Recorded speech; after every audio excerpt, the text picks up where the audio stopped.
एक आपण सविस्तर बातमी बघूयात। महायुती सरकारच्या पत्रकार परिषदेमध्ये उपमुख्यमंत्री एकनाथ शिंदे आणि अजित पवार अमित शहांच्या भेटीचा किस्सा त्यांनी सांगितले आहे।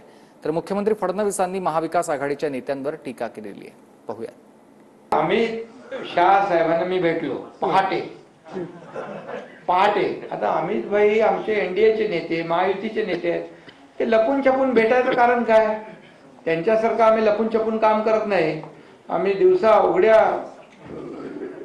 ढवळ्या काम करतो आणि त्यामुळे त्यांना आम्ही ती भेट 4 वाजताची पहाटेची भेट आता झालीच नाही। त्या भेटीचं वर्णन काय केलंय? संभाषण लिहिलंय। म्हणजे मी काय बोललो, त्यांनी काय उत्तर दिलं? मी तिथं साक्षीला होतो। 5व्या मजल्यावर त्यांची माझी रूम होती। मी आल्यावर एकनाथराव शिंदे साहेब आहेत म्हणून आम्ही दोघं बोलत बसलो होतो। मात्र एकनाथरावांनी मला भेटायला यायचं कर्सी म्हणून त्यांना निरोप दिला होता आणि त्यावेळेस 10 वाजले होते, बरोबर? सकाळचे 10 आणि तिथं ते गेले, ते भेटले, बुके दिला आणि लगेच आम्ही सगळे खाली त्या कॉन्फरन्सला 4 राज्यांच्या गेलो आणि ही वस्तुस्थिती आणि त्यावेळेस मी पण होतो।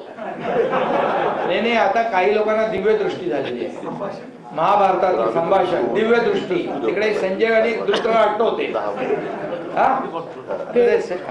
पूर्वी ते काळा पहाड वगैरे असे ते जे हे याचे ना काय आपले पुस्तकं, तशी आता परिस्थिती झाली आहे रोज। पण मी एक सांगतो, सलीम जावेदची आता यांची कॉम्पिटिशन चाललेली 100%।